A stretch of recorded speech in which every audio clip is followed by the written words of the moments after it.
Muy bien. Vamos entonces a el Evangelio de Lucas, donde nos habíamos quedado la anterior semana. Y nos habíamos quedado en el famoso pasaje, ¿no es cierto?, de Jesús calma la tempestad. ¿No es cierto? Y se acuerdan que habíamos visto algunas cosas interesantes que básicamente eran una,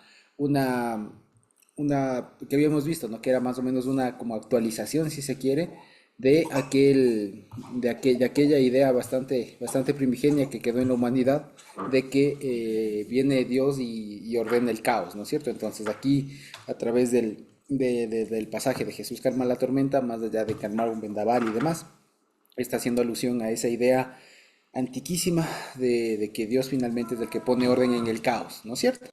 Y aquí, a continuación, por lo general siempre suele aparecer la siguiente historia, que es de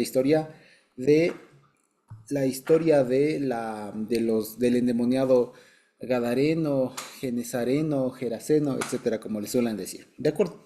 Entonces, les voy a pedir igual si de pronto por ahí en la mano alguien va teniendo, algún hermano o hermana va teniendo alguna versión diferente que no sea la Reina Valera, sería buenísimo para contrastar en algún momento que lo necesitemos. Sí, le voy a hacer un poquito más grande esto para que podamos leer todos y ya. Muy bien. Entonces, vamos a leer. Ahora, quisiera plantearles que nos aproximemos a este pasaje que es uno igual de los más conocidos de la historia del Señor Jesús, o sea, de su ministerio. ¿Quién no se sabe la historia del endemoniado Gadareno, cierto? O sea, ¿quién no se sabe la historia de esta persona que sale, tiene un diálogo con el Señor Jesús y finalmente es expulsado a puercos, ¿no es cierto? ¿Ya? ¿Quién no se sabe esa historia? Ahora, lo que les quiero pedir es que pongamos mucha atención en cuanto a algunos detalles y ya les voy a preguntar algunas cosas al respecto, ¿ya?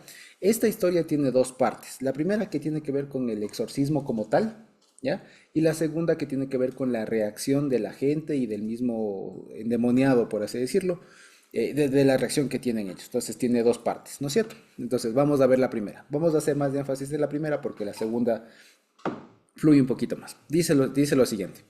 Y arribaron a la región de los Gerasenos, que está opuesto a Galilea. ¿De acuerdo? Entonces, hasta ahí nada más vamos a hacer una pequeña aclaración en el mapa, porque si yo les digo, usted señala en el mapa dónde está Gadara o dónde está Gerasa, etcétera, pues no vamos a identificarlas. Entonces, bueno, aquí en el mapa, ¿no es cierto? Tenemos ya el mapa. Fíjense ustedes, dice el reino de Herodes, fíjense, o sea, ¿no es cierto? Lo que sería la tierra de Israel, pero con la división romana de la época, ¿no es cierto?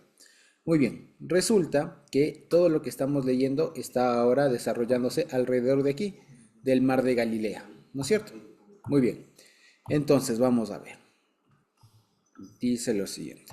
Entonces, y aquí vale la pena decirlo, y aquí quería justamente por esto que podamos tener alguna otra versión, porque para ver el primer versículo, veamos cómo ponen. De hecho, la Reina Valera ya pone diferente a cómo leímos, ¿no es cierto? ¿Cómo lee la Reina Valera? El versículo que acabamos de leer. ¿Qué versículo es? Es el 26, exacto. ¿A qué región llegaron?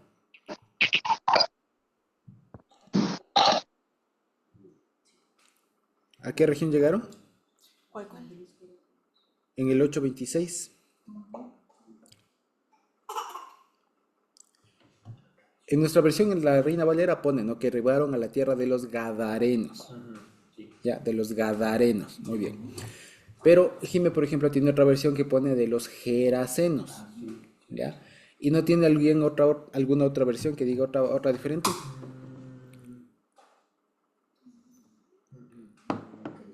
¿No? Gerasenos, Gadarenos, Tierra de Gerasa. Gerasa. Muy bien.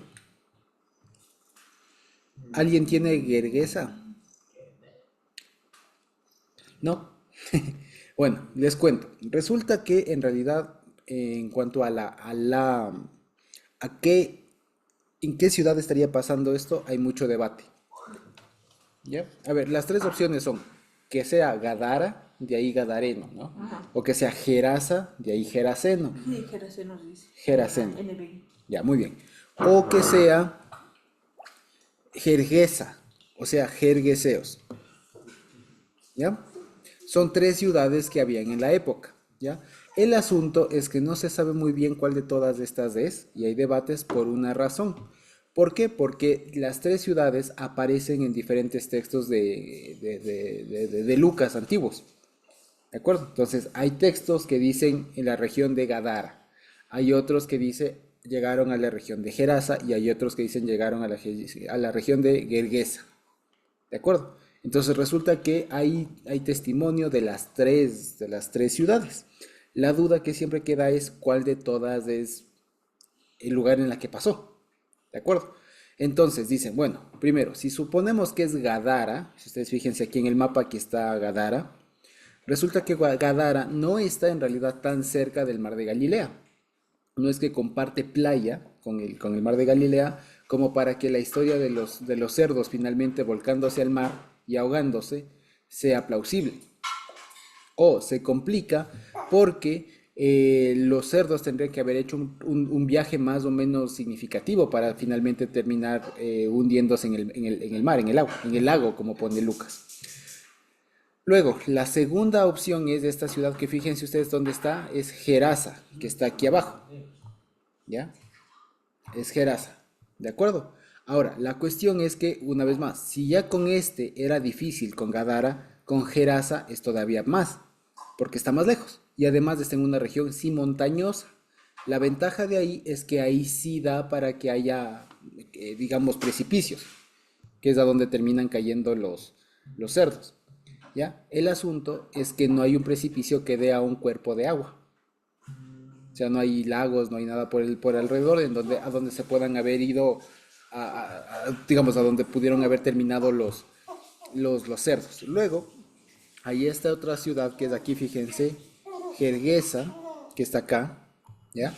Que esta sí comparte un poco de orilla, digamos, con el mar de Galilea, pero el asunto es que no da el hecho de que tenga un risco, digamos, un abismo para que ahí se caigan los cerdos. ¿De acuerdo? Entonces el asunto es que queda siempre la duda en dónde mismo pasó. ¿Ya? En todo caso, debemos saber que está pasando lo siguiente, y esto es lo más importante que debemos ver. Ellos estaban viniendo de acá, del otro lado, vaya, del otro lado ¿qué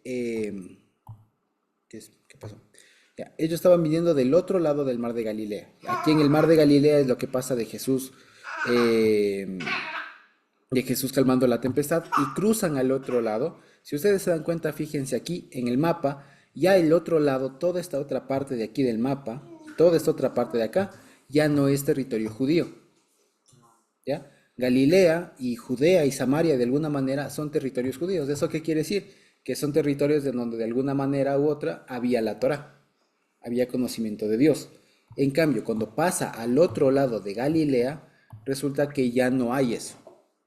¿Ya? Resulta que no hay eso. Y eso explica, por ejemplo, por qué es que hay tanto puerco. ¿Ya? En cambio, que no lo hay en la región de Galilea. En excavaciones arqueológicas que se ha hecho en toda la tierra de Israel, a lo largo de los siglos, es bien interesante ver que en los asentamientos donde hubo israelitas o judíos en la época, en su momento, no hay restos de animales, sí, pero no de chancho. A diferencia de los sectores circundantes en donde sí hay restos de animales, de estos tipos de animales, especialmente de cerdo, ¿no? Que son animales que sí se consumían en la época, pero en toda la región en donde estaba el pueblo de Israel no hay restos de un consumo habitual, digamos. ¿Ya? Eso, entonces fíjense en dónde estamos aquí, ¿no es cierto? Ahora, como les decía, la duda que siempre queda es si fue finalmente en Gerasa, si fue en Gadara o si fue en Gergesa. ¿Ya? Cada una presenta ventajas y desventajas. El asunto es que ninguna da con toda la descripción tal cual dicen los evangelios. ¿De acuerdo? Entonces solamente tengamos este mapa en la mente. Ahora, volvamos al texto. ¿De acuerdo? Entonces dice, fíjense, y arribaron a la región de los Gerasenos. Ahora, ¿por qué hemos preferido aquí, por qué hemos puesto aquí la región de los Gerasenos? Por una razón. Hay una cosa que se suele decir y que suele darse en la filología, que es básicamente la ciencia que estudia las letras, las lenguas y todo lo demás, el lenguaje y todo lo demás. Entonces resulta que hay un principio, que cuando hay varios testimonios del mismo pasaje bíblico, ¿cierto? Hay varios, y uno dice una cosa, el otro dice otra cosa, y otro dice otra cosa, no porque, como en este caso, o sea, que ponen diferentes lugares, ¿ya? Entonces hacen un análisis y lo que dicen es, a ver, ¿cuál es la más posible, cuál es la más factible, que haya sido la que escribió originalmente? Y lo que se ha llegado a la conclusión es que es Gerasenos, ¿ya? Gerasenos, ¿por qué? Por una razón. Hay una cosa que se llama el lectio difficilor, ¿ya? Eso es en latín la lectura más difícil. Es decir, que posiblemente, y se tiene ese como el original o como el auténtico, porque las demás variantes del mismo lugar de esta misma palabra parecen ser reacomodos posteriores que facilitaban la lectura, ¿ya? Entonces, si es que leían en vez de Gerasa, leían Gadara o alguna cosa, eso se llega a determinar que esas son adecuaciones, digamos, posteriores que se hicieron para facilitar la lectura. ¿Ya? De tal manera que en ocasiones se utiliza la lectura más difícil porque justamente eso garantiza que sea el original. Ya es un criterio que se llama lectio difficilior. ¿De acuerdo? Eso entonces. Entonces, por eso nada más preferimos decir los gerasenos. Entonces, no es del endemoniado gadareno, sino sería el endemoniado geraseno. ¿Ya? Eso nada más. Dice que está opuesto a Galilea. Y esto de que está opuesto a Galilea, como les decía, está literalmente diciendo una ubicación, es una descripción geográfica. ¿No? Es como decir, por ejemplo, Brasil está opuesto al Ecuador. No porque sean enemigos, sino porque está en la región opuesta. Tranquilamente podemos decir está al frente. ¿Cierto? Ya. Entonces dice, al llegar él a tierra, Jesús, ¿no?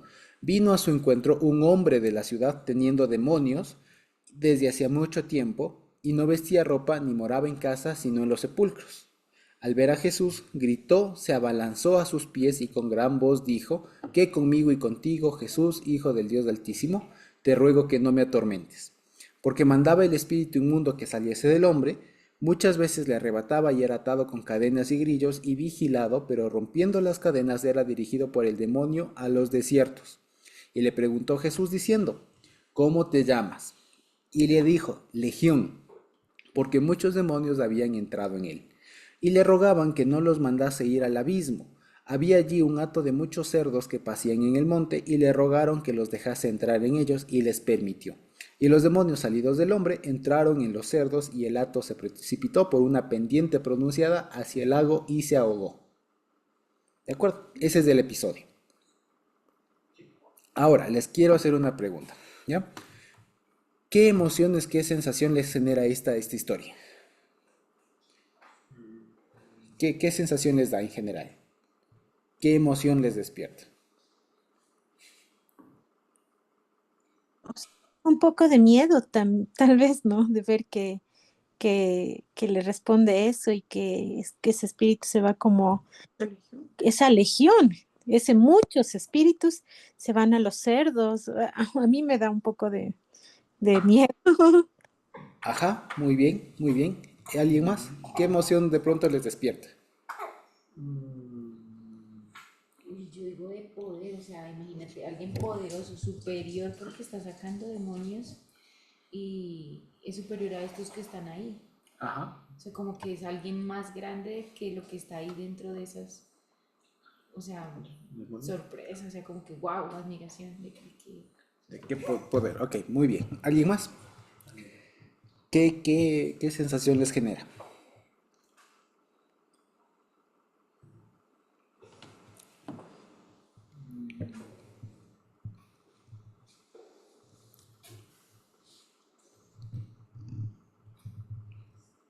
¿Nadie más? también como compasión, ¿no? La persona, porque después queda libre, queda ahí como, me imagino cómo estaría también esa persona, como un poquito de empatía por la persona. Por el endemoniado. Muy bien. ¿Carmita? Sí, claro, mi hermano. Un minuto.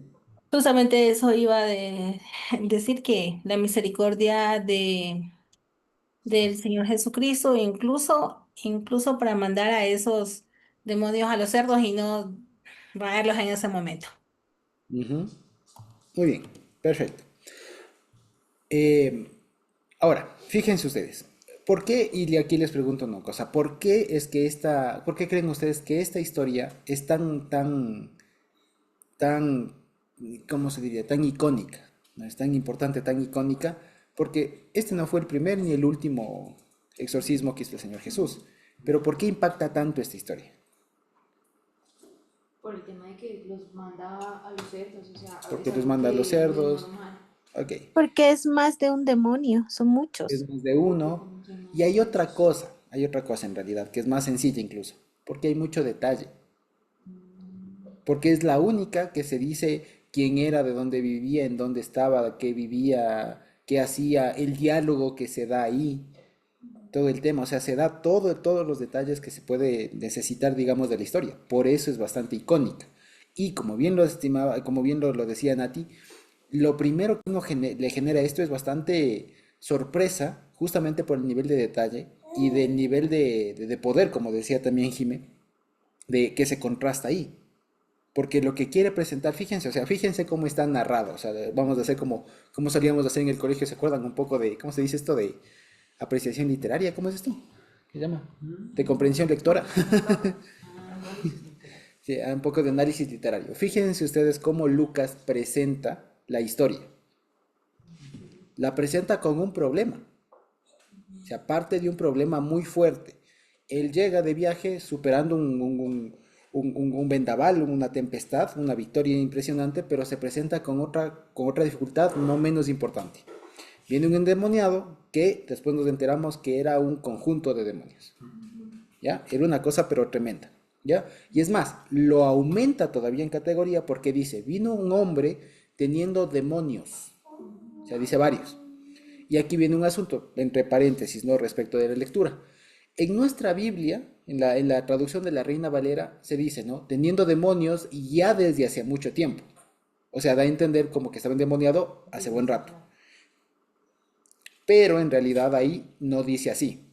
¿Ya? En realidad ese desde hace mucho tiempo puede entenderse, y según los testimonios que uno coja, el desde hace mucho tiempo se puede entender tanto de teniendo muchos demonios o lo que sigue, es decir, no vestía ropa ni moraba en casa sino en sepulcros. Es decir, se puede entender la misma idea de dos maneras, por eso ustedes se fijan, he puesto el i entre corchetes, ¿ya? Entre, ¿cómo se llama esto? Entre llaves, ¿cierto? Entonces se puede entender de las dos maneras. Teniendo demonios desde hace mucho tiempo y no vestía ropa, ni moraba en casa sino en sepulcros, o bien, ¿no es cierto? Tenía demonios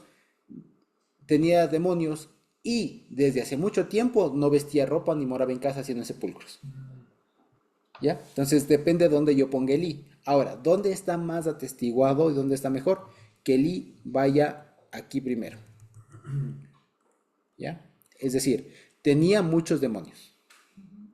Ya tenía demonios y desde hacía mucho tiempo no vestía ropa ni moraba en casa, sino en los sepulcros. ¿Ya? O sea, en realidad, si le leo de las dos maneras, tiene sentido. Pero la mejor lectura que se tiene por justamente en griego, donde está utilizado, donde aparece la palabra y, ¿ya? Se entiende mejor acá. ¿Ya? Entonces dice, teniendo demonios, entonces plantea ya un problema por una razón. Porque fíjense, Lucas, acuérdense que aquí es alguna cosa muy interesante. Lucas tiene mucho interés por presentar la vida del Señor Jesús a un pueblo, a una audiencia mayormente gentil, no judía. Por eso fíjense ustedes que si ustedes recuerdan, este pasaje está en Marcos 5, si no me equivoco. Si ustedes leen allá en Marcos 5, no dice que es un hombre endemoniado, sino dice que es un hombre con espíritu inmundo. Que la categoría hombre con espíritu inmundo es más acorde al pueblo judío, a la filosofía del pueblo judío. Pero eso cuando se presenta al pueblo de origen gentil, no le presentan como espíritu inmundo, porque la gente no entendía, no era el lenguaje que utilizaban. La gente de ámbito gentil entendía por lo mismo endemoniado. Es decir, alguien bajo el influjo de una fuerza externa. ¿Ya? Y eso es algo muy importante que me pareció, porque fíjense ustedes cómo el Evangelio va adecuando el lenguaje según el público al que va. ¿Ya? Y la idea, como les digo, siempre ha sido hacerse entender. ¿Ya? Entonces, fíjense, en Marcos ustedes van a ver, si le pueden leer de pronto a alguien por ahí así rapidito, puede corroborar, que en Marcos 5 dice hombre con espíritu inmundo. ¿Ya? Y espíritu inmundo, como les digo, es la categoría de esto, de este fenómeno, pero desde la mente hebrea. Pero si es que ese mismo fenómeno yo lo quería explicar a un gentil, el gentil me entendía a través de la palabra endemoniado. ¿Me explico? ¿Por qué? Porque acordémonos que para el mundo gentil, un demonio no es lo que hoy nosotros entendemos por demonio. Y eso siempre tenemos que tener bien claro. Porque para la época griega y helénica y todo lo demás, un demonio no era el de cachos y el que anda así haciendo maldades o es un espíritu, un espectro, alguna cosa así. No, un demonio en realidad era una fuerza de la naturaleza. ¿Ya? O era un influjo divino de alguna deidad, de algún ser extrahumano. Entonces, alguna persona podía tener un demonio, un demon, ¿ya? Pero no es el de cachos, el que está ahí, que te posee y habla guturalmente. No, no. Eso no es. Eso es algo muy, muy, muy, muy posterior a esa idea del endemoniado que habla guturalmente y no sé qué, ¿ya? La idea en el mundo de esa época era una persona que tenía un influjo externo, ¿ya? No necesariamente. ¿Por qué? Porque, por ejemplo, para esa época, muchos problemas psicológicos actuales, que ya los tenemos catalogados y se los he estudiado, eran catalogados como influjos del demonio. ¿Por qué? Por ejemplo. ¿Por qué? O sea, y del demonio no del Satanás, sino de una fuerza, de un agente externo. ¿Por qué? Porque, por ejemplo, imaginemos una persona que tiene, ¿cómo se llama esto? Por ejemplo, ¿cómo se llama esto? ¿Epilepsia? No, una epilepsia, pero más que eso, por ejemplo, epilepsia, esquizofrenia, o que tiene, ya no es el término adecuado actual, pero lo que Al- normalmente se suele llamar, por ejemplo, doble personalidad A bipolaridad. o bipolaridad, ¿ya? Que esos problemas siempre han existido. Pero, por ejemplo, hoy sabemos que es un problema psicológico que se puede medicar y todo lo demás. Pero en esa época, imagínense que alguien de pronto aparecía con una personalidad después con otra. ¿Cómo lo explicaban en esa época? Pues un humano. Claro, entonces está hablando otra persona. ¿Me explico? Entonces, parece ser que esta persona tenía alguna afección de esas. Mental. Parece ser, ¿ya? Ahora les digo, ¿ya? ¿Por qué? Porque como les digo, es que nosotros a veces pensamos y aquí se da un choque como un choque cultural tremendo, porque nosotros venimos de la explicación mayormente heredada de la Iglesia Católica y de la Iglesia Católica de la Inquisición, que veían todo esto actos literalmente de brujería, demonios, y si yo le digo demonio, dibújeme un demonio o descríbame un demonio, o sea, todos me van a decir, no, es un personaje maléfico, con cachos, alguna cosa así, rojo, de llama, del infierno, alguna cosa así. Pero resulta que en la época no, no necesariamente había esa época de un ente del mal, un agente del mal. No, no había esa idea. En general, la palabra demonio era un influjo externo, que incluso podía ser de una deidad buena en esas culturas. ¿Ya? Una entidad, porque la idea de demonio es simplemente una fuerza externa que actúa por la persona. Así de manera muy sencilla y muy general. Ni buena ni mala, simplemente era eso. ¿Ya? Entonces, fíjense que había esa idea en el mundo gentil. Pero claro, los hermanos que venían de un trasfondo hebreo judío sabían que eso era un ruach tumá, así que ustedes quieren decirlo en hebreo, un espíritu inmundo. Describe el mismo fenómeno, una fuerza externa, ¿sí o no? Una fuerza, un poder externo que actúa en la persona, ¿ya? Que irrumpe en su normalidad, por así decirlo. ¿Sí o no? Es la misma cuestión. El asunto es que aquí Lucas, como está su público, es más gentil, no pone desde un inicio un ruach tumá. No le está hablando a personas que saben arameo, hebreo. Les está hablando a personas que saben griego, que vienen de un entorno gentil. Entonces, cómo le explico ese fenómeno y cómo les cuento esta historia, sino a través de un término que ellos pueden entender? Llamémosle endemoniado. ¿Ya? Pero ojo, endemoniado en el contexto de esa época. Porque si yo hoy digo, esta persona está endemoniada, piensan que está poseída y que se va y todo más y que ya no, él no tiene control y todo lo demás. Explico, alguna cosa así. Entonces, no, cuando hablemos aquí, especialmente en la Biblia, de cuestiones de demonios y todo lo más, hay que entenderlo desde esta perspectiva que le estoy comentando, ¿ya? Sin descartar lo otro. ¿Por qué? ¿Por qué? Por lo que le estoy diciendo. Porque en la época había mucha menos información y mucha menos catálogo de todas las afecciones mentales que hoy hay y que ya sabemos. Por eso, por ejemplo, como lo decía Jiménez, temas de epilepsia, por ejemplo, ya sabemos que no es que le coge un demonio y le ataca. ¿Me explico? Y no es que es una persona endemoniada. Es una persona que tiene sí una afección externa por un trauma, alguna cosa, pero que es tratable. ¿Me explico? Pero que ahora tiene otro entendimiento. Lo mismo acá. Por eso les digo, hay que tenerle bastante, digamos, bastante tino al momento de leer esto. ¿De acuerdo? En todo caso, nos presenta, como les decía, a una persona con demonios. ¿Ya? Entiéndase en el contexto. ¿De acuerdo? Entonces decíamos, ya cerrando el paréntesis, decíamos que presenta a Lucas un escenario bien complejo. O sea, Jesús viene de superar un escenario complejo y le toca enfrentarse enseguida a otro igual, ¿ya? O peor, ¿ya? A una persona con demonios. ¿Entiendas? Dice, y desde hacía mucho tiempo no vestía ropa ni moraba en casa, sino en los sepulcros. Entonces, aquí, por ejemplo, hay algunos elementos que para los gentiles de la época les daban más luces de lo que estaba pasando.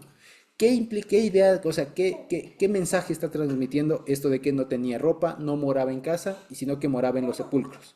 ¿Qué idea les transmite? O sea, ¿en qué situación estaba esta persona? En situación de calle. Claro, estaba en situación de En condición calle. de calle. ¿Qué más? Pero en sepulcros, o sea, como decir ahora en cementerios. Exacto, habitaba en cementerios, como decir ahora. ¿Qué idea les transmite eso? Todas las situaciones. Que le mandaron sacando también. Eso, que era un excluido de la sociedad, Ah, que no tenía dónde vivir, no tenía ropa, o sea, no tenía nadie que le sustente, era un excluido de la sociedad. Y además, como bien lo decía en el tema, lo que siempre más llama la atención, que es lo curioso, ¿no? Es lo de los sepulcros. Aunque ya, imagínense, es como les digo, lo más llamativo en realidad no es lo de los sepulcros, sino que es que no tenía ropa ni casa. Claro. Eso es lo que nos debería llamar más la atención porque es una cuestión social. Ajá, no. Que una persona no tenga ropa, ni casa, ni dónde vivir, significa que era una persona excluida de la sociedad. Pues que también en qué condiciones estaría, o sea, en qué condiciones Era peor que un mendigo. Exactamente, no era lo peor que un aceptaban en su mendigo. hogar. El asunto es que por lo que haya sido, pero llegó a ser esta persona. O sea, era una persona, pero despreciable, excluida y todo lo demás. ¿Ya? Y la alusión que se hace a que habita en los sepulcros tiene que ver mayormente, y como suelen decir, que puede ser una alusión justamente a que todo ese mal se deriva justamente del reino de los muertos. ¿Ya? Pero porque una vez más, aquí Lucas está haciendo, y todos los escritores del Antiguo Testamento están siendo muy específicos. No necesariamente, o sea, más bien dicho, se sirven de la idea de los sepulcros por la idea que transmiten. O sea, es decir, esta persona está, o sea, es de una manera, además que seguramente vivía en un sepulcro, pero la idea, o sea, el metalenguaje que dice, ¿no? O sea, el mensaje que está ahí no es solamente que vivía con los muertos, ¿ya? Sino que tenía una relación, o sea, su condición estaba relacionada con el mundo de los muertos, o sea, con el malo. O sea, eso es lo que quiere decir más de manera más sencilla. O sea, su condición tenía directamente que ver con algún influjo del enemigo.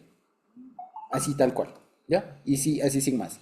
¿Ya? Como decíamos en algún momento, me acuerdo que creo que cuando veíamos esto en Marcos o en Mateo, decíamos que seguramente esta persona puede ser que haya caído en los influjos justamente por prácticas negromantes o alguna cosa por el estilo. Puede haber sido. ¿Ya? Sea como haya sido, el asunto es que nos describe Lucas a una persona en una condición horrible, ¿ya? Endemoniada, es decir, bajo el influjo de muchas fuerzas externas, aparte, excluido de la sociedad y vinculado al reino de los muertos, por ejemplo, ¿ya? O sea, a la oscuridad y tal, a la no vida, entiéndase, ¿ya? Dice, al ver a Jesús, gritó, y aquí fíjense cómo pone, se abalanzó a sus pies y con gran voz dijo. Aquí vemos nosotros, por ejemplo, en la Reina Valera, ponen, ¿no? Que exclamó a gran voz, se postró a sus pies. Entonces, si yo lo leo así en la Reina Valera, me da la idea de que grita, se exaspera de pronto, pero de alguna manera reconoce la autoridad. Sí. ¿Ya? No es tanto eso. Lo que está diciendo ahí es que gritó, o sea, ¿qué diríamos? Se estresó, se molestó, se alteró, exacto. O sea, le molestó la presencia del Señor Jesús y lo que hizo fue abalanzarse.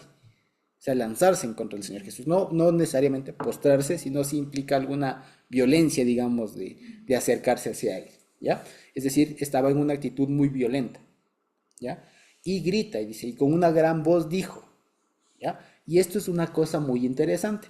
¿Ustedes se acuerdan ustedes cómo era la idea? Porque esto, como les digo, esto se entiende mucho más cuando uno comprende o está al tanto de cómo eran las ideas, al menos que habían en la época sobre los exorcismos, ¿ya? Y hay una idea muy difundida, que es la siguiente.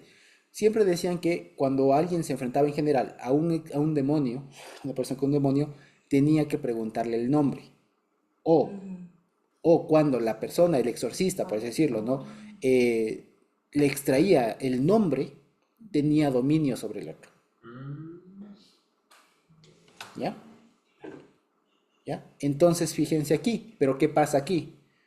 ¿Quién dice primero el nombre del otro? Fíjense, aquí el que primero dice el nombre es el demonio. Dice, ¿qué conmigo y contigo? O sea, ¿qué tienes conmigo? Jesús, Hijo del Dios Altísimo. Cuando este demonio habla, lo que está haciendo es tratar de tener poder sobre él, sobre Jesús, sobre su exorcista, por así decirlo. Porque acuérdense, la idea en esa época, lo que se sabía, lo que se creía en esa época, era que nombrándole, o sea, pronunciando el nombre o identificándole, tenía ya más dominio sobre esa persona. Entonces, si es que el exorcista decía el nombre de la persona, del demonio, lo podía dominar. ¿Ya? Y por el contrario, si es que el demonio le decía el nombre del exorcista, tenía dominio. ¿Ya? Esa era la idea. No les digo que eso sea cierto o no, pero esa era la idea de la época. Por eso le preguntó en la lucha con el ángel, ¿cuál es tu nombre, Jacob? O sea, cuando le preguntó, sería como Exactamente. eso. Exactamente. Dime tu nombre. Claro, porque quería tener dominio sobre el otro. Quería es una batalla como psicológica, si se quiere, así de quién es más. Entonces, claro, aquí el otro le reconoce, el demonio, y le dice, le nombra Jesús, Hijo de Dios Altísimo. Entonces era para tener un cierto dominio en la discusión, si se quiere. ¿Ya? Sin embargo, lo que dice es, te ruego que no me atormentes. ¿Ya? Y aquí fíjense ustedes que nos abre un paréntesis explicativo de por qué se da este diálogo. ¿Ya? Y dice, porque mandaba al espíritu, o sea, Jesús, ¿no? Mandaba al espíritu inmundo que saliese del hombre.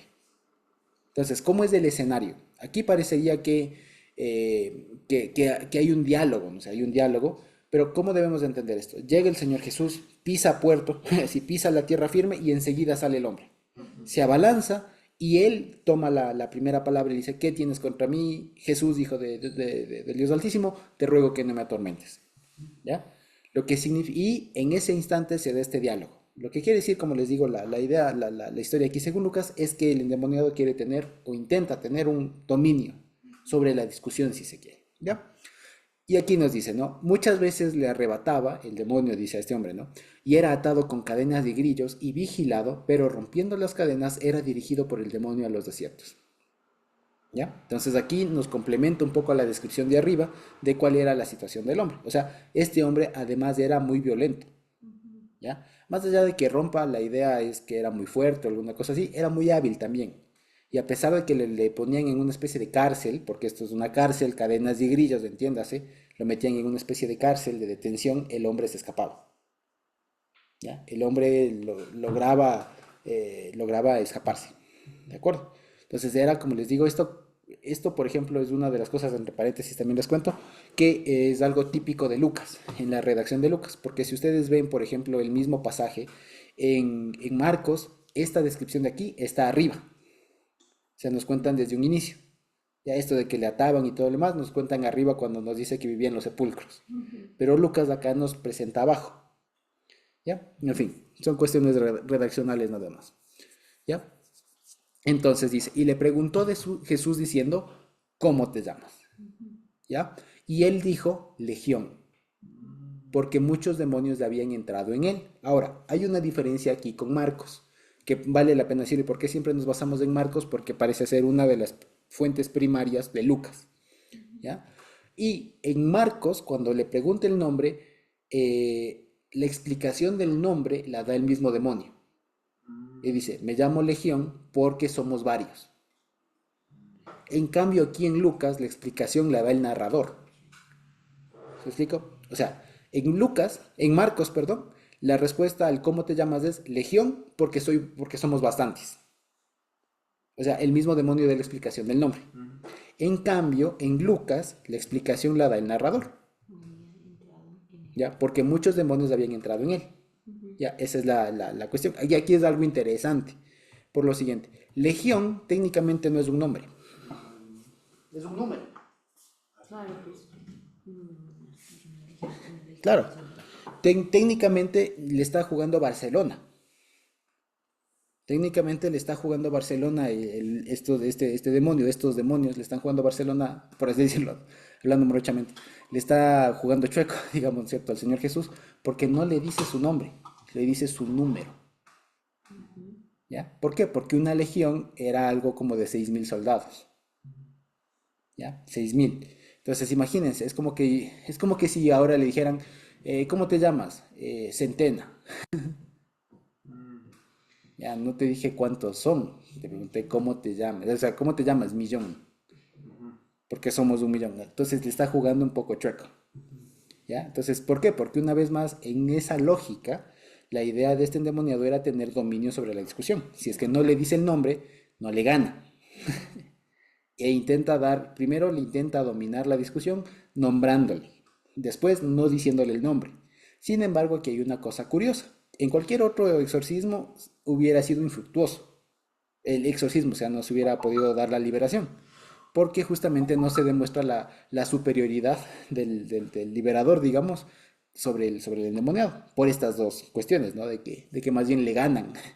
Sin embargo, fíjense que aquí lo que hace esto, y aquí nos demuestra el relato bíblico, es que más bien el endemoniado estaría dando son patadas de ahogado, literalmente, porque se terminan ahogando. ¿Ya? Son patadas de ahogado porque no le sirve de nada nombrarle y no le sirve de nada no decirle el nombre. Porque finalmente él sabe que está en posición de inferioridad, porque llegó el duro, llegó el mismísimo Dios ahí, y lo único que le dice es, y lo que dice el 31, le rogaban que no los mandase ir al abismo. ¿Ya? Había allí un hato de muchos cerdos que pasean en el monte y le rogaron que los dejase entrar en ellos y les permitió. ¿Ya? Entonces fíjense ustedes, Natita. Josucito, pero a lo que le dice, le rogaran que no los mandara al abismo, pero si igual los cerdos se fueron al abismo, Ajá. no, ¿habla de otro abismo como del infierno o es literal al abismo? Porque a la larga fueron al abismo, pero al abismo físico. Exactamente, esto es una muy buena observación y vamos a verlo, justamente para allá iba, por una cuestión, ¿sí? ¿Algo más, Natita? Ah, no, ok, Lo se quedó el- siento, no. ok, ya, es una muy buena observación por lo siguiente, y esto es una cosa, en realidad si ya nos ponemos a ver a detalle, esta historia tiene como algunas cosas un poco extrañas y algunas cosas que no cuadran si ya nos ponemos a ver, porque por ejemplo, podremos cuestionar algo muy interesante, pero que no lleva a ningún lado. Como por ejemplo, ¿cómo el Señor Jesús no va a saber el nombre? Pues, ¿no es cierto? ¿Cómo el Señor Jesús no va a saber el nombre? ¿Cómo es que tiene que preguntar? Y cómo además se va a creer el tema de que se llama un número. Entonces eso a veces cuestiona un poco el tema, ¿no es cierto? Después, por ejemplo, también hay otra cosa de... Hay algunas preguntas así, pero como suelen decir algunos investigadores, si uno se pone a ver en esos detalles, efectivamente se termina desdibujando toda la historia porque la historia está hecha así justamente con otro propósito. No porque el Señor Jesús no sabía y por qué no le dijo. No, no está por ahí, ¿de acuerdo? Pero sí tiene que ver con una cosa. Y aquí hay un simbolismo porque esta historia pasó, ¿ya? Esta historia pasó y tiene que ver, como les digo, con qué objetivo se construye esta historia. Esta historia, como ya lo dijo, como ya lo anticipó Jimé, se construye justamente y se hace constar aquí con el objetivo de mostrar que el Señor Jesús es el que tiene el poder de destruir a los demonios. Ese es el objetivo de la historia, no es otro. ¿No es cierto? O sea, porque ¿en qué termina justamente? En la destrucción de los chanchos y con los chanchos los demonios. ¿Ya? Ahora, esto, como les digo, tiene una implicación, así como lo de la tempestad, que tenía un vínculo con una idea muy antigua, ¿cierto? Del caos y el orden, pues esta historia también tiene un tono, un tinte, digamos, un poco escatológico, un poco del final, que es que el Señor tiene justamente el poder de mandarles al abismo. Ahora, aquí vale la pena decirlo. ¿Qué es el abismo? ¿Ya? Abismo en hebreo es tehom, ¿ya? Tehom. Pero para nosotros un abismo, ¿qué es? Básicamente un precipicio, ¿cierto? Un precipicio, pero por ejemplo, en cambio, para el lenguaje hebreo y las veces que mayormente, especialmente en el relato del Génesis y demás, se utiliza la palabra tehom, tiene que ver con justamente ese primer abismo del Génesis. Y si ustedes se acuerdan, cuando dicen en Génesis 1:2, que, ¿se acuerdan ustedes? Pueden leerlo, vean, vamos a leerlo. Y para que vean a qué abismo se refiere, ya de un poco más, más, más, más simbólicamente, ¿no es cierto?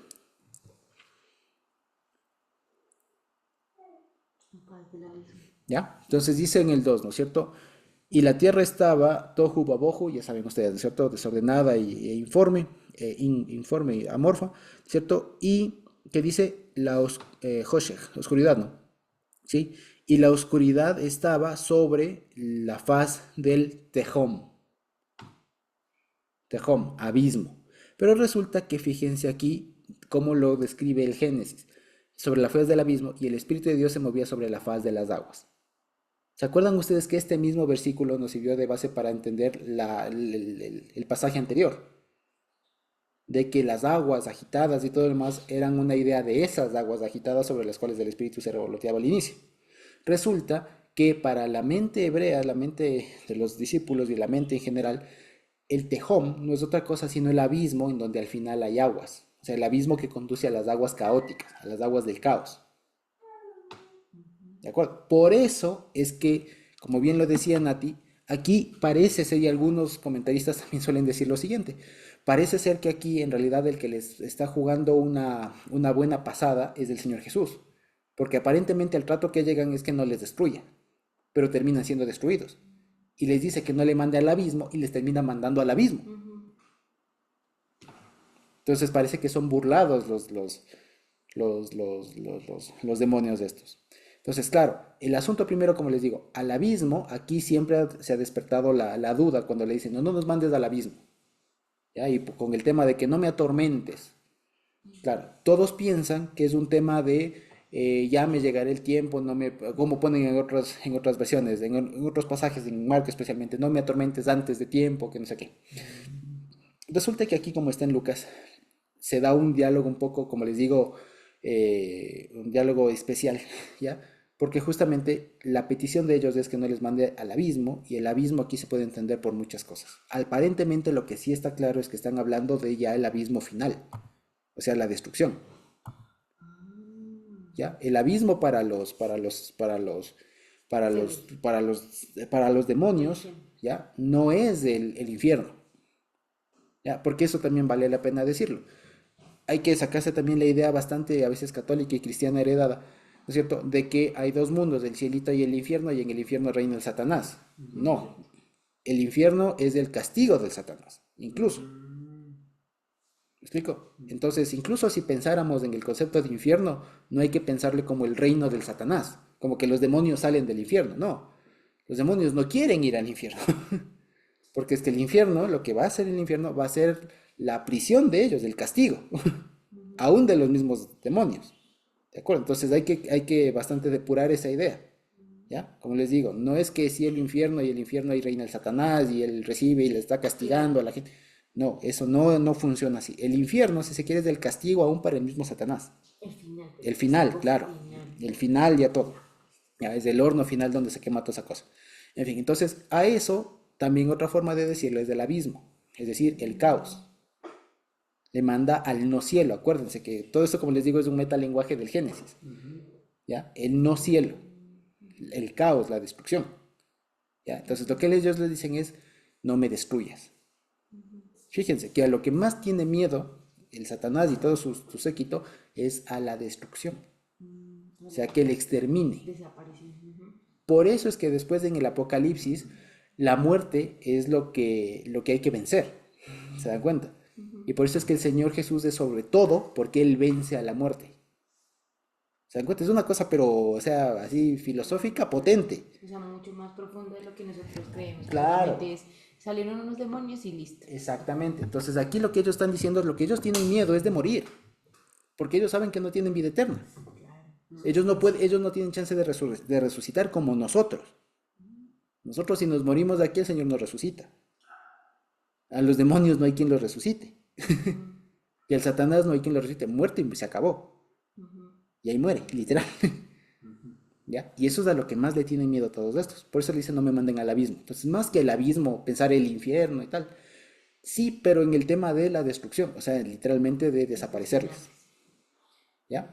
Y como bien lo notó Natita, resulta que aquí les juega la psicológica, como bien lo pusieron en el chat, porque les manda los datos, les libera al hombre y manda a los animales, y los animales se terminan precipitando, yendo al abismo, a las aguas, y se ahogan. Y aquí vale la pena decirlo. En esa época, a diferencia de lo que podríamos pensar ahora, la muerte del endemoniado significaba o implicaba la muerte del demonio. O sea, no es como pensábamos de pronto, ¿no? Que muere el endemoniado y el demonio sigue vagando. Ya, o sea, se le acabó el huésped y busca otro. Cuando, ya, en la época, lo que se creía es que muerto el huésped, muerto el demonio. De tal manera que cuando mueren los chanchos, muere también los demonios. ¿Ya? Edwin. Mi hermano, buenas noches. Entonces la palabra abismo de Génesis no significa lo mismo que hablamos en Apocalipsis muchas veces cuando se refiere al abismo que va a ser arrojado Satanás. Ahí en Porque Apocalipsis. en el 20 de Apocalipsis, en el versículo 3 me habla de un abismo. O sea, ese es diferente. Tiene la misma idea. No digo que sea el mismo, pero es la misma idea.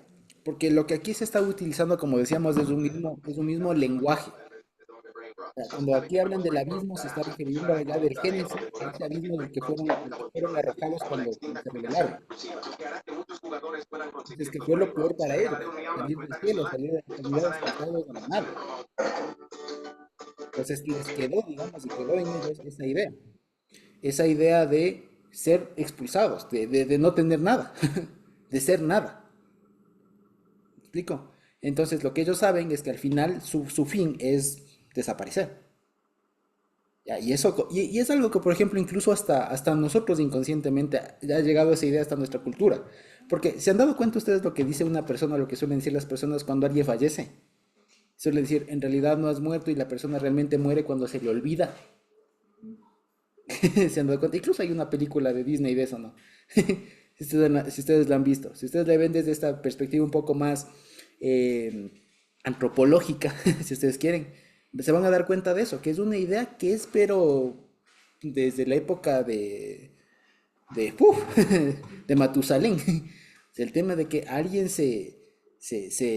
desaparece cuando se le olvida, o sea, cuando no queda registro de la persona, cuando literalmente se le desaparece. Eso es lo que tienen miedo y es el castigo que les espera al Satanás y a todos. Que si se quiere es una segunda, por así decirlo, un segundo abismo. Que ni siquiera uno tenga en la mente la noción de que existieron siquiera. Exactamente. O sea, rastro de nuestra mente borrado de ellos que Ya no ni hay. siquiera... Claro, ya no hay. Por eso y eso es a lo que termina Apocalipsis. No me acuerdo ahorita mismo los versículos, pero es justamente eso de y ya no habrá recuerdo de nada de esas cosas. Fíjense, Natita. Por eso y lo veíamos en Reyes también, ¿no? Cuando en realidad son muy malos, las personas no quedan ni sus huesos. Exacto. Les dice hasta, por ejemplo, a la Jezabel, hasta los perros van a comer, o Y Jeroboam también, claro. a los hijos de Jeroboam, a Jeroboam. Eso, y también quería preguntar, obviamente ese lugar era habitado por gentiles, porque ¿quién pasea o apacenta cerdos, no? O sea, Claro. alguien que conoce el pueblo de Dios sabe que no va a poder comer esos animalitos. Y de alguna manera, también es como que quien lee, que son los gentiles, yo siento que es como que un mensaje de que esos animalitos tampoco son puros, o sea, de alguna forma también les está mostrando a los gentiles ese mensaje como ahí, aparte de todo eso. Exacto, exactamente. Hay muchas cosas que se están ahí solapando, ¿no? Y que, como les digo, ya cuando uno cacha todo el trasfondo, uno dice, claro, uno ya sabe por qué es que prefirió cerdos y por qué no tuvo problema con causar, porque además también, como les decía, si es que uno se pone a ser muy detallista, por ejemplo, uno no repara en el perjuicio que le causó a los dueños de los cerdos. O sea, porque a la final sean cerdos que uno les pueda aborrecer o no, pero les deja sin, sin sus animales a las personas. O por otro lado, ¿qué culpa tienen los puercos? Y ahí puede salir todo un mensaje un poco animalista del tema de Dios no quiere a los animales. ¿Me explico? Pero el asunto, como les digo, si uno se pregunta, si uno se comienza a preguntar estas cosas, pues no va por ahí, ¿ya? No va por ahí, porque el énfasis de la historia, como les digo, es demostrar y mostrar que el Señor Jesús es el que tiene poder de destrucción de los demonios. Eso es lo que quiere mostrar. Ya si nos ponemos en los detalles, vamos a ver que hay algunas aparentes inconsistencias, pero que no, que se las puede obviar, digamos, porque si no se pierde el foco de la historia. Eso. No sé si con eso quedó claro, Edwin. Y Natita. ¿Sí? Ok. Jimmy. O sea, me viene una cosa en mi mente de que si los demonios o esas fuerzas externas pueden entrar en un animal, o sea, ¿eso es real o realmente sí se está como que escribiendo algo más, como exagerando el contexto del texto? No sé, o sea, es que se me hace raro. Ahora, digamos aquí, es una buena pregunta y la verdad no lo sé. No creo que haya genuinamente animales endemoniados. Pero lo que sí, como te digo, es que si uno se repara en esos detalles, se pierde un poco el foco de la historia. Es justamente eso. Entonces, creo que no conviene por el momento preguntarse eso.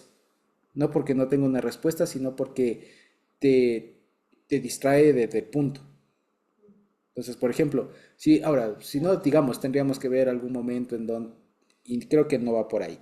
Entonces, el asunto es que más allá de que se pueda o no se pueda, el asunto es que pasó, y más allá de que haya pasado, el asunto es que con eso se demuestra que el Señor les mandó finalmente al abismo y que con eso se ejecutó su destrucción. Eso es más el asunto de todo. Como les digo, siempre que tengamos esto y si seguimos hilando más fino, van a salir de este tipo de preguntas. Y en este caso, por ejemplo, es mejor obviarlas. ¿Por qué es mejor obviarlas? Porque se distraen del punto central. Y por ejemplo, si vamos por el lado de cualquier pregunta de las que les he comentado, podemos decir, no, pero es que el Señor Jesús sí le importan los animales. Entonces, ¿por qué le hizo con los chanchitos? ¿Ya qué culpa tenían los chanchos? Nos vamos por las ramas, me explico. Entonces no va por ahí, por ese sentido. Eso es lo que podría decir. ¿De acuerdo? Entonces, fíjense ustedes ahora, como les decía, todo este relato es bastante potente y va de la mano con el relato anterior. Fíjense cómo es que Lucas lo va atando. Utiliza conceptos muy primigenios, o sea, muy, muy antiguos, muy del Génesis. O sea, imagínense, este pasaje y el anterior, de una u otra manera, nos han remitido a Génesis 1:2. A esa idea de caos, a esa idea del abismo. Fíjense. Y lo que termina diciendo y termina mostrando es que Jesús es el mismísimo Dios que estuvo en el Génesis. Que Él es el que puso el orden a la tempestad, al caos que había sobre las aguas, y que Él es el que finalmente va a terminar destruyendo el mal. Ese mal que se originó allá en el Génesis. Fíjense que es un metalenguaje, como les digo, muy, muy, muy potente. Muy interesante, más allá de lo que se puede ver literalmente de que sí, Dios tiene poder para salvar. Más allá de eso es un tema de que o sea, nos remonta, queramos o no, a Génesis 1:2. Fíjense, eso es lo más importante de esta cosa. Y, que y el vínculo más importante, que además para toda la audiencia gentil de la época, era que había un Dios, o sea, que creó las cosas. Porque ahora imagínense ustedes, para nosotros, como les digo, y esto por una razón, para nosotros venimos de un entorno mayormente católico, que cuando conocimos el cristianismo fue refinar algunas cosas, si se quiere. O sea, ya no creer en santos, ese tipo de cosas. Pero no cambiamos, en general no hubo un cambio brusco de Dios. ¿Sí o no? ¿Ya? Pero por ejemplo, ¿qué pasaba en la época? Supónganse venía un ateniense, gentil de cepa. No, pues el hombre venía y toda esa familia venía con un montón de dioses. Ahora, háganle entender que Zeus no creó, que no hay la historia de los titanes, que no hay nada de los semidioses, de todas esas cosas, que es el Señor Jesús y que es Dios. ¿Ya? ¿Cómo le hace? Es un cambio de mentalidad mucho más potente, porque ahí sí realmente cambiar de Dios, cambiar de toda la creencia.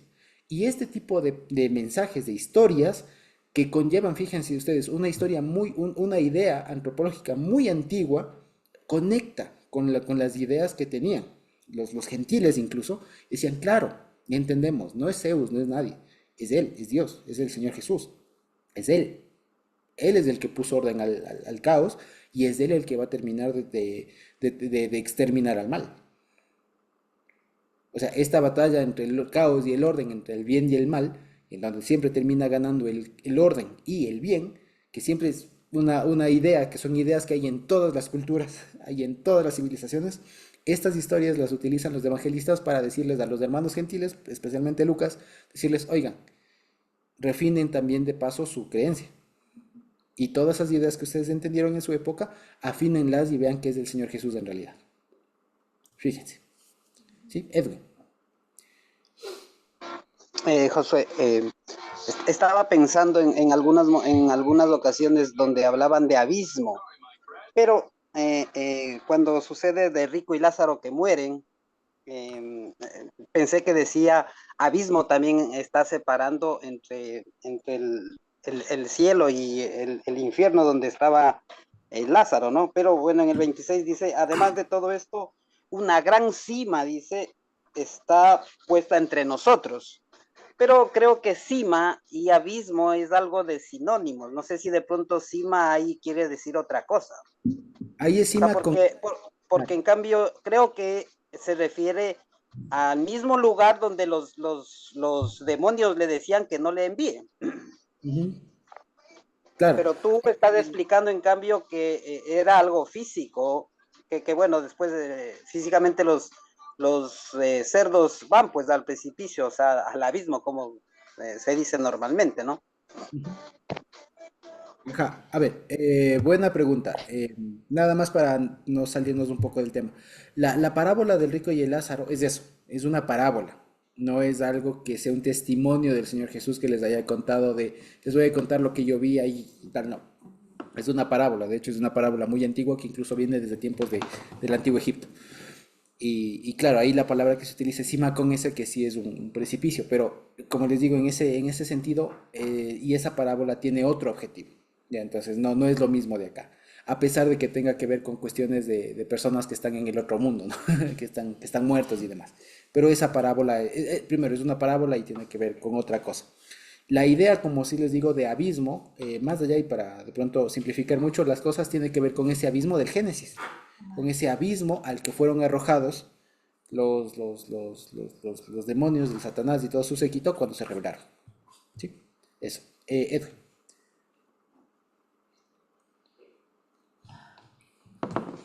No, ya se quedó levantada la mano. Ok. Ya, perfecto. Eso entonces, fíjense cómo les digo, y esto me llamó muchísimo la atención, que podamos apreciar estas cosas que, como les digo, ¿cuántas veces no habremos estudiado esto? ¿Cuántas veces no habremos leído este pasaje? ¿Cuántas veces no habremos leído este y el otro? Y lo que a mí siempre me ha parecido es que hay algo más. O sea, hay algo más. Y claro, el algo más es esa idea, pero primigenia, de caos contra el orden, del bien contra el mal. Y que aquí el Señor Jesús va dando muestras y un anticipo de lo que va a ser al final. ¿Me explico? Entonces, eso fíjense. Ahora bien, hasta ahí. Ahora, fíjense, todas estas cosas, incluso estas preguntas un poco que parecen que tienen inconsistencias y todo lo demás, se resuelven a partir de lo siguiente, ¿ya? Y si hay uno se entera cómo es que pudo haberse construido esta historia, ¿ya? Y dice, entonces, el hombre queda libre, se van los chanchos, se precipitan, se ahogan, se destruyen. Dice, y los que apacentaban los cerdos, cuando vieron lo que había sucedido, huyeron y dieron aviso en la ciudad por la tierra. Y salieron a ver lo que había sucedido y vinieron a Jesús y encontraron al hombre de quien habían salido los demonios, vestido y en su cabal juicio a los pies de Jesús, y tuvieron miedo. Y los que lo habían visto les contaron cómo había sido salvado el endemoniado. Entonces toda la multitud de la región alrededor de los Gerasenos le rogó que se marchase de ellos, pues tenían gran temor. Y entrando en la barca se volvió. Y el hombre de quien habían salido los demonios le rogaba estar con él, pero Jesús le despidió diciendo: vuélvete a tu casa y cuenta cuán grandes cosas ha hecho Dios contigo. Y él se fue predicando por toda la ciudad lo que Jesús había hecho por él. ¿Ya? Ahora fíjense ustedes. Esta historia entonces, fíjense, esto es un dato bien interesante. Al final nos cuenta que esta es una historia de una redención de una persona, ¿no es cierto?, con objetivos evangelísticos. Porque el objetivo del Señor Jesús con esta persona, además de lo anterior, era difundir, era tener un primer predicador gentil. Fíjense que eso es una cosa también maravillosa. Un primer geraseno gentil, en tierra gentil, predicando, dando testimonio. Eso es una cosa impresionante. Por otro lado, también se da cuenta de que esto, como suelen decir los estudiosos, llegó a ser folclore. O sea, llegó a ser como decir hoy la leyenda del Padre Almeida. O la leyenda de Cantuña.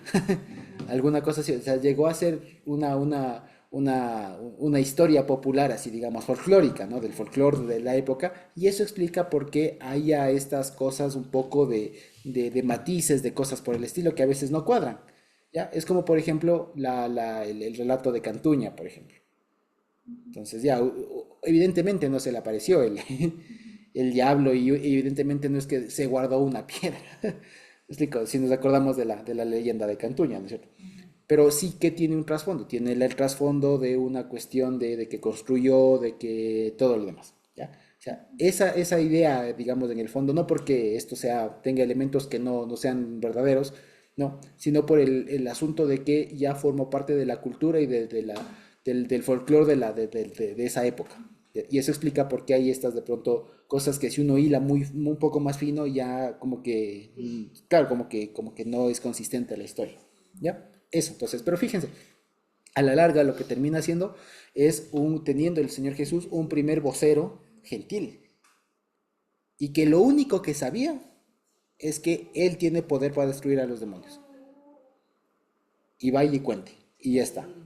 ¿Ya? Claro, y que es más poderoso que sus otros dioses. No le dijo, ve, léete y anda al Shabbat. No le dijo eso, seguramente después lo habría hecho, estaba cerca de la región, pudo haber aprendido, pero su tarea principalmente era contar su testimonio. Fíjense, ¿y qué testimonio? Pero fíjense, y aquí también vale la pena decir y acotar una cosa. Y aquí se extrae el siguiente principio.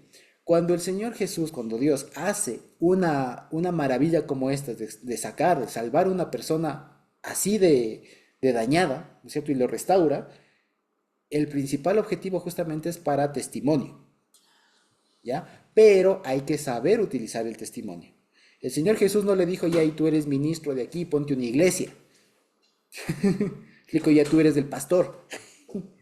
Ya tú de aquí ya vas a predicar todos los domingos y vas a dar clases de Torah. No.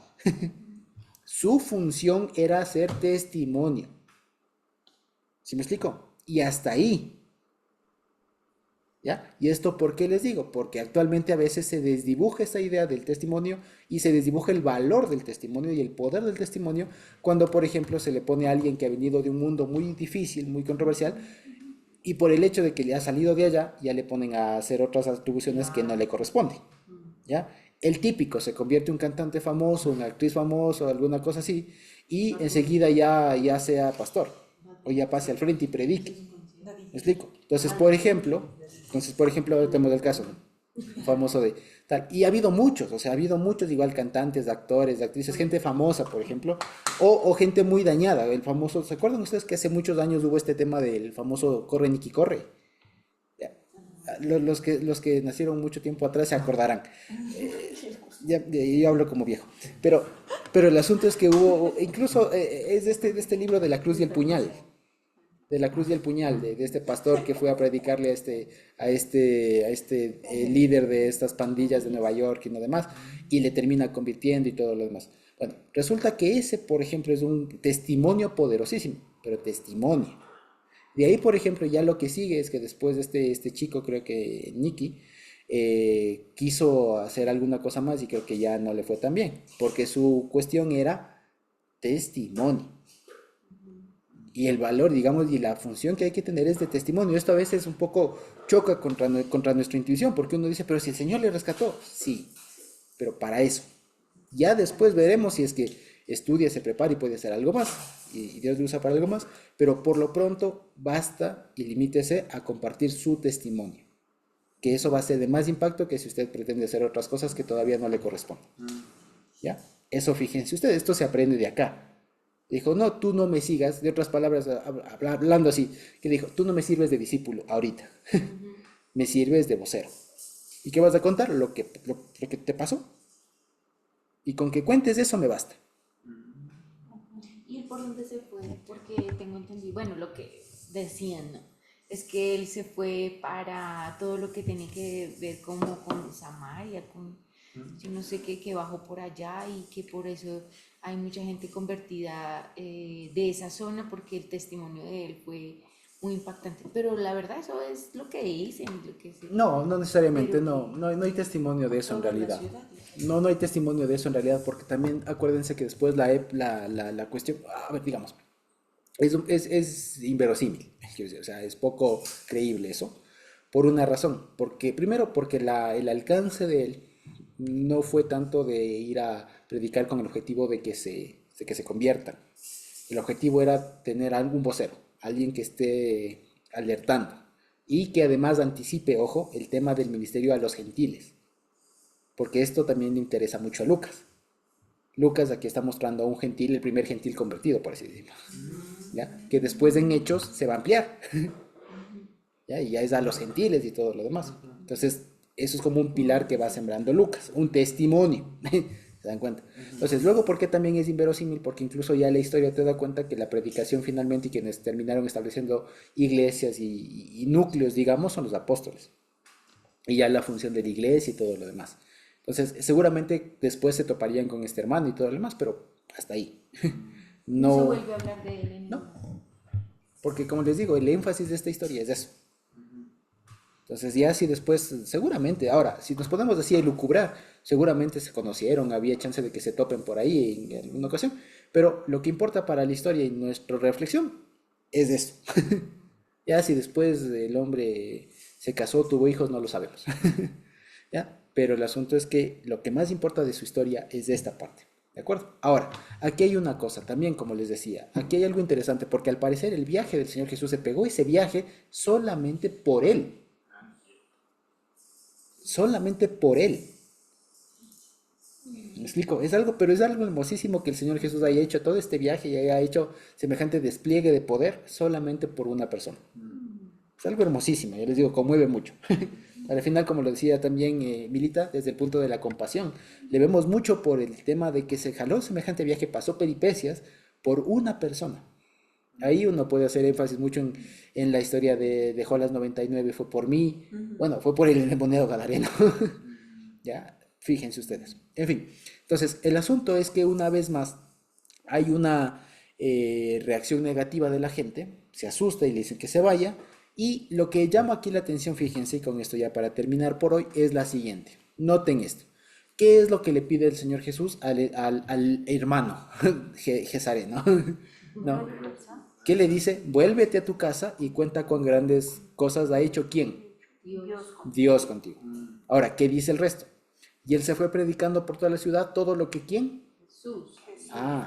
Jesús había hecho por él. Dios. ¿Se dan cuenta? Entonces fíjense cómo también aquí está el lenguaje y cómo Lucas lo elabora. Arriba el Señor le dice, cuenta las cosas que Dios ha hecho contigo y él va a contar lo que Jesús había hecho por él. Entiéndase, Jesús es Dios. ¿Ya? ¿De acuerdo? Entonces fíjense, hasta ahí quería llegar ahora. ¿Sí? Como un juego de palabras. Exacto, como una referencia ahí chiquitita. Una referencia ahí bien chiquitita. Chiquitita pero potente. Entonces, fíjense cómo Lucas, y esto, como les digo, me ha impresionado muchísimo cómo es que Lucas utiliza y se sirve de unos conceptos muy, muy antiguos, que le digo ya del Génesis, ya, para presentarlo y mostrar al Señor Jesús como ahora el mismísimo Dios que puede calmar el agua, que puede calmar el caos, que puede poner orden al caos y que puede destruir el mal. ¿Ya? Entonces, fíjense, son relatos en realidad muy, muy potentes, ¿ya? Y además también, como les digo acá ya en la otra parte de este relato que acabamos de ver, termina estableciendo o teniendo un primer misionero, un primer predicador, si se quiere, un primer testimoniador, llamémosle, ¿cierto? Un gentil, un geraseno, gentil, y que su tarea era contar lo que Dios hizo por él. ¿Ya?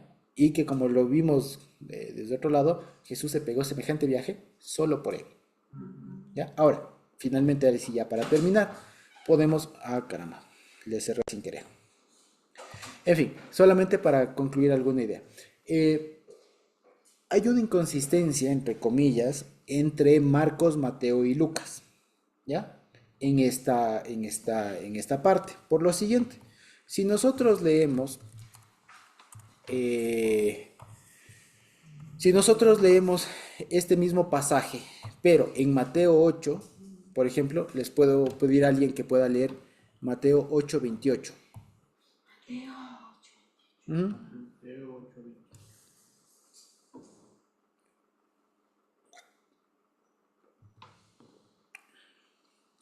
8:28.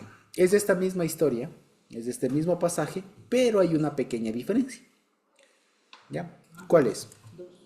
Exactamente. Dice, cuando llegó a la orilla, estoy leyendo Mateo 8, ¿no? Mateo 8, sí, no, Mateo 8:28, sí. Cuando llegó a la Dice orilla, que vinieron dos endemoniados. exactamente. Según Mateo, vinieron dos. Y fíjense, en el Sí, relato de Mateo no hay el tema del nombre. No hay el nombre de que soy legión. No hay.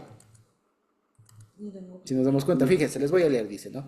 Cuando llegó a la orilla, a la tierra de los Gadarenos, entiéndase, ya sabemos, ¿cierto? Vinieron a su encuentro dos endemoniados que salían de los sepulcros, feroces en gran manera, tanto que nadie podía pasar por aquel camino.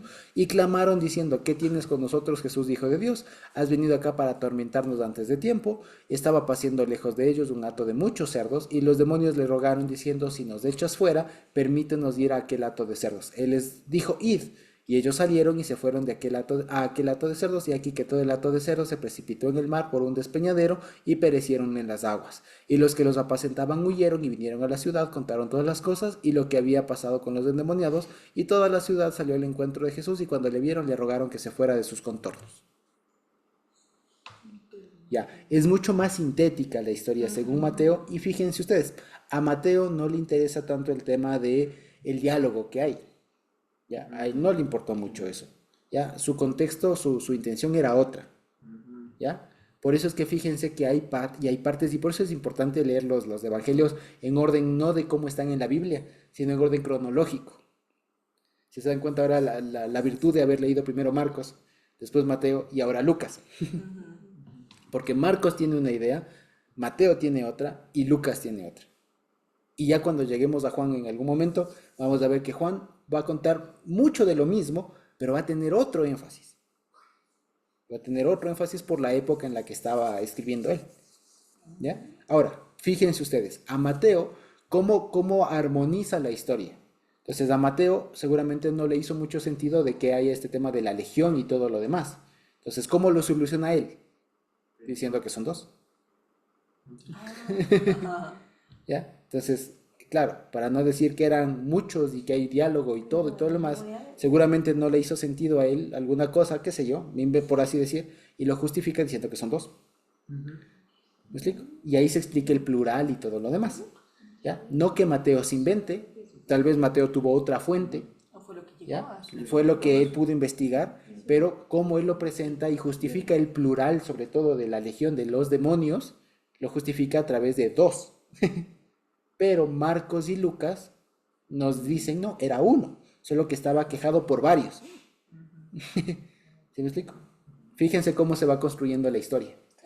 ¿Ya?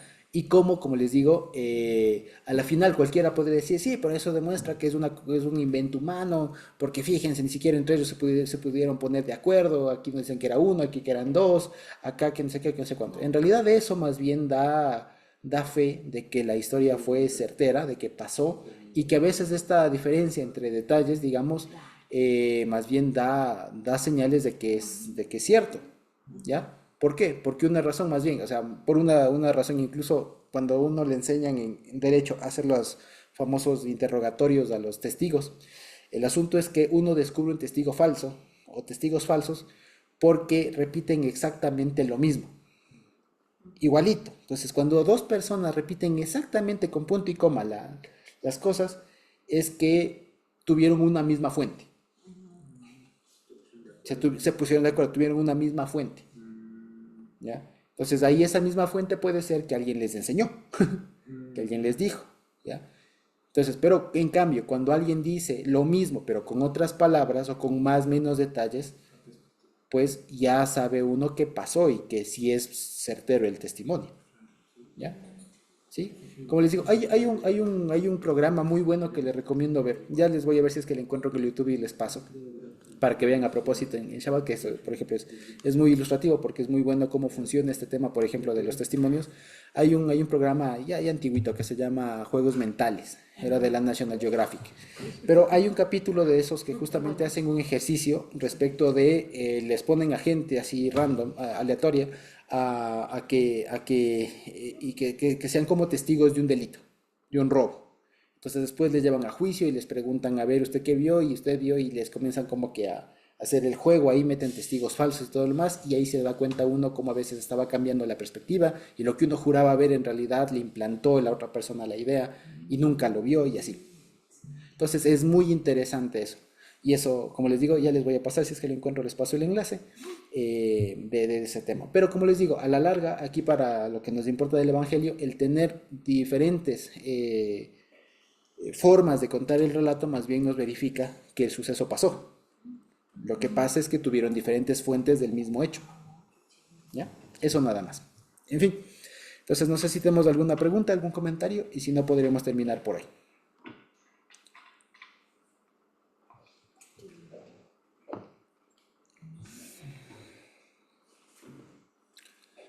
¿No? Ok. Bendito Dios entonces.